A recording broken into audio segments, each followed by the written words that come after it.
Assalamualaikum warahmatullahi wabarakatuh. Kami calon guru penggerak angkatan 8 dari Kabupaten Sukoharjo akan melaksanakan demonstrasi kontekstual modul 2.3. Saya Dewi Rahmadina dari SMK Negeri 1 Sukoharjo. Saya Edi Rianto dari SMK Negeri 4 Sukoharjo.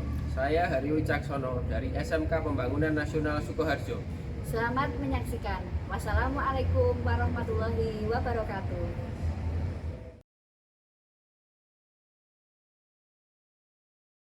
Assalamualaikum Pak Edi. Waalaikumsalam Bu. Selamat sore Pak Edi, apa kabar hari ini? Kabarnya bagus, luar biasa.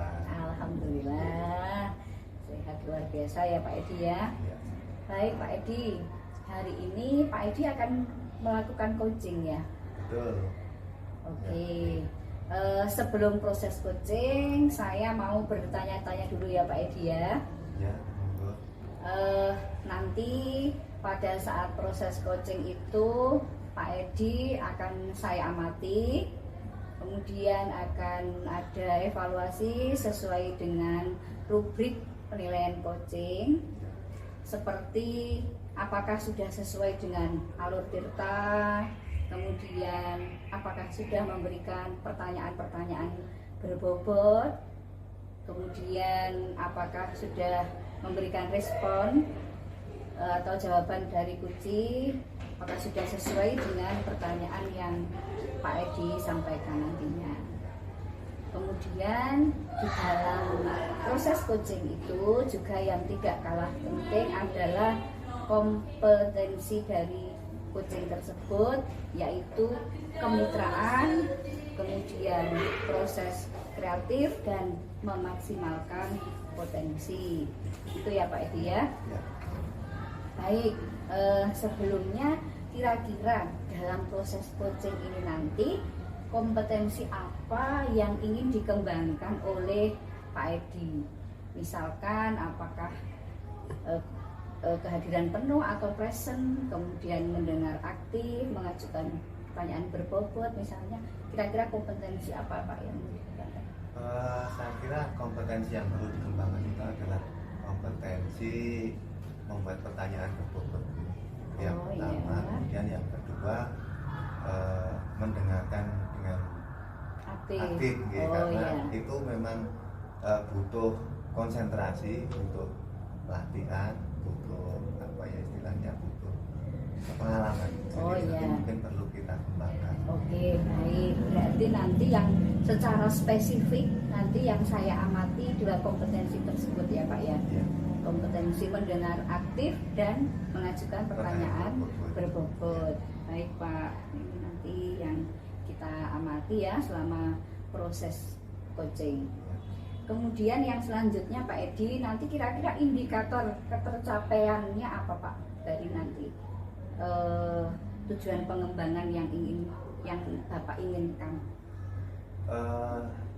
Indikator ketercapaiannya nanti ya diharapkan coachnya nanti dia itu mampu menemukan solusi, sehingga dari permasalahan itu nanti dapat mengembangkan sehingga proses kedepannya itu menjadi lebih baik. Baik Pak Edi, ya terima kasih. Jadi nanti indikator ketercapaian dari tujuan pengembangan Pak Edi adalah kunci nanti bisa menemukan solusi sendiri, begitu ya Pak Edi ya. Baik, terima kasih. Saya rasa ini sudah cukup untuk observasi Pak Edi. Silahkan ini nanti untuk melaksanakan coaching. Mudah-mudahan nanti proses coachingnya berjalan dengan lancar ya Pak Edi ya. Ya, terima kasih. Assalamualaikum Pak Edi. Waalaikumsalam warahmatullahi wabarakatuh.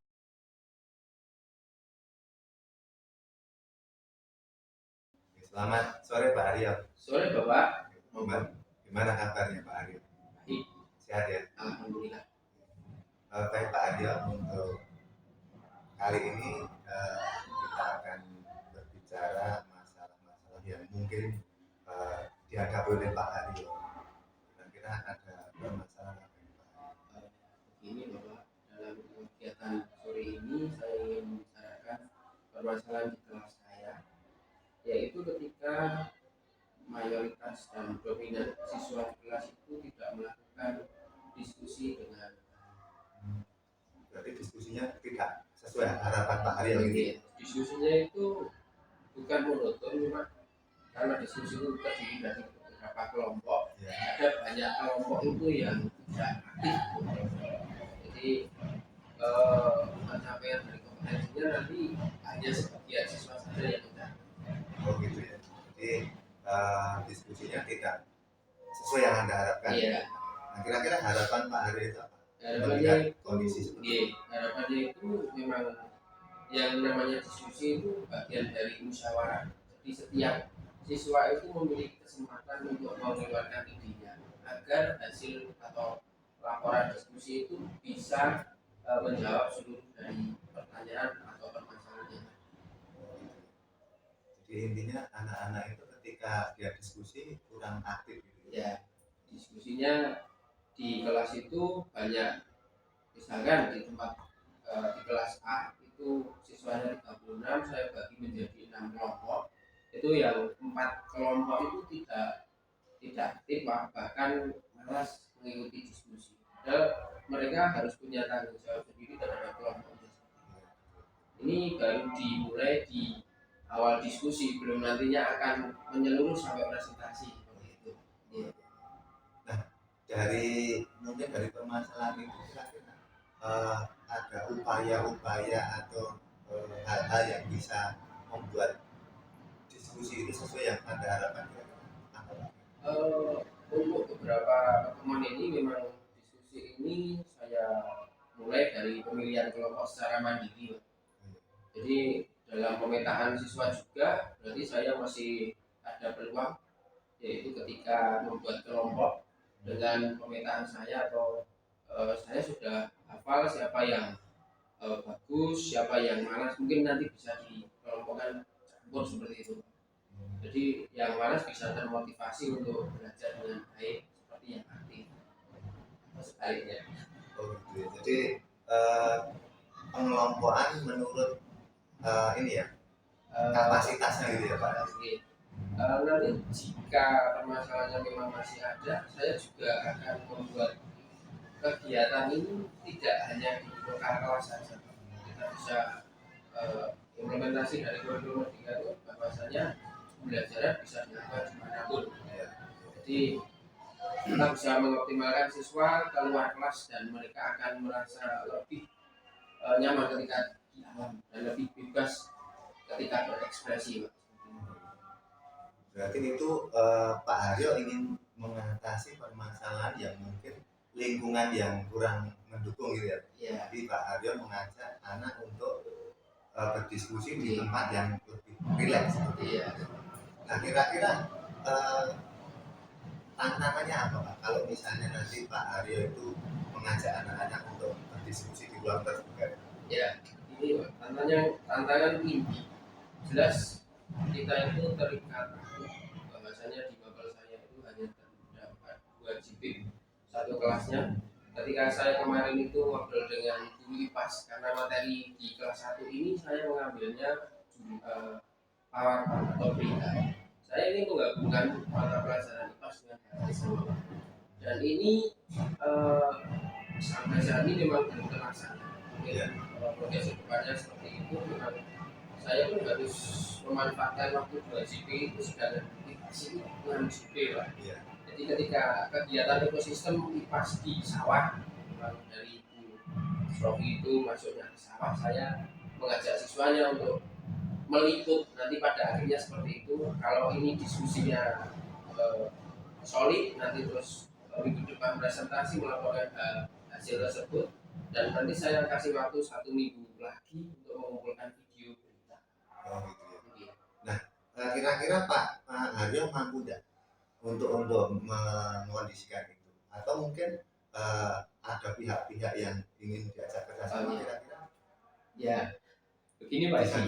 Ketika panjenengan bertanya seperti itu tadi, sebenarnya saya sudah menjelaskan bahwa siapa yang ingin saya repotkan untuk membantu kegiatan ini. Jelas, 1, guru IPAS. 2, berdua panjenengan sebagai coach, sebagai top manajemen di sini, saya meminta izin waktu yang akan saya gunakan mungkin nanti juga akan menabrak jam berikutnya atau mungkin bahkan kelas yang berikutnya pun saya akan ajak dari awal seperti itu. Jadi yang saya butuhkan dukungan dari panjenengan dan saya juga akan melakukan kolaborasi dengan mapel yang lain. Berarti guru mapelnya. Oke, berarti nanti untuk rencana aksinya Ya, Pak Haryo mengajak stakeholder yang ada, kemudian juga mengajak guru dari mapel lain gitu ya Pak? ya.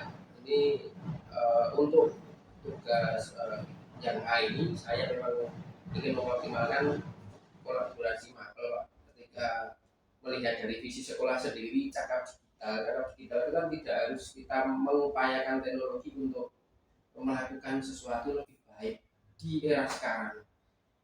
Menurut saya cakap digital itu kan kita bisa menerapkan teknik pembelajaran walaupun tanpa digital, kita bisa melakukan beradaptasi pada unit apapun.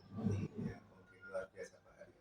Nah, kira-kira dari apa rencana-rencana tadi, kira-kira butuh waktu berapa untuk mencapai kondisi yang seperti Pak Haryo harapkan? Ya.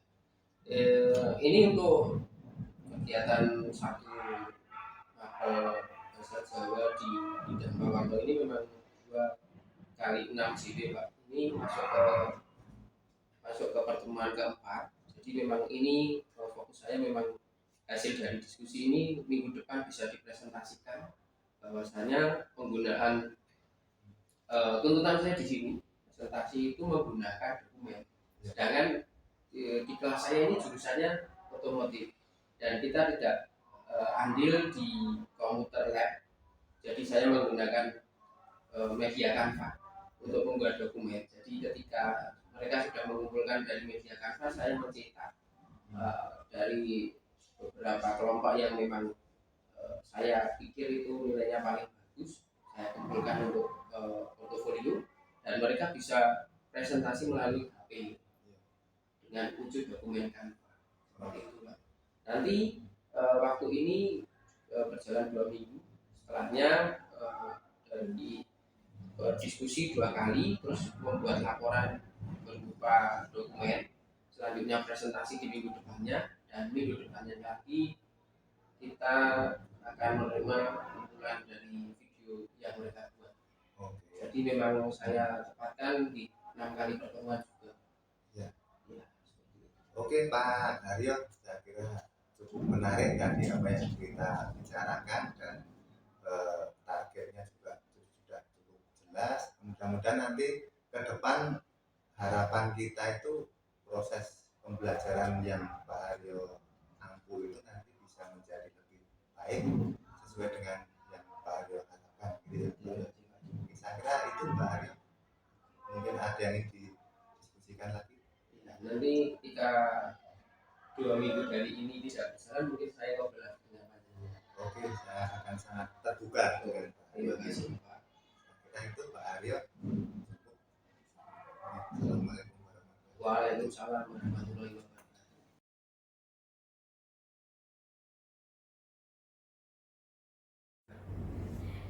Baik Pak Edi, luar biasa sekali tadi Ya. coachingnya.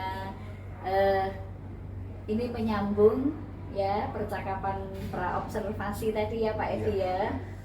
Pak Edi tadi sudah melaksanakan coaching Ya. dan bagaimana Pak tadi proses coachingnya? Saya kira kalau menurut saya pribadi ya Bu, proses coachingnya sudah berjalan cukup lancar. Artinya target saya kan mendengarkan dengan aktif. Itu ya saya sudah melaksanakan itu meskipun dari skala 1 sampai 10 itu ya tidak sampai 10 istilahnya mungkin kan hanya 7 sampai 8 itu saya kira sudah cukup bagus. Kemudian menggali pertanyaan-pertanyaan berikut itu juga sudah saya lakukan dan sepertinya juga sudah sesuai Bu. Iya, iya. Baik Pak Edi, luar biasa. Tadi saya juga sudah mengamati. Ya. Pak Edi tadi juga mendengar aktif dari apa yang disampaikan oleh Kuci. Ya. Kemudian dari mendengar aktif tersebut tadi Pak Edi juga bisa mengajukan pertanyaan berbobot Ya. ya dari kata kunci yang mungkin Pak Edi catat tadi ya. Ya, sehingga tadi saya juga lihat kunci dapat menggali potensinya tadi ya.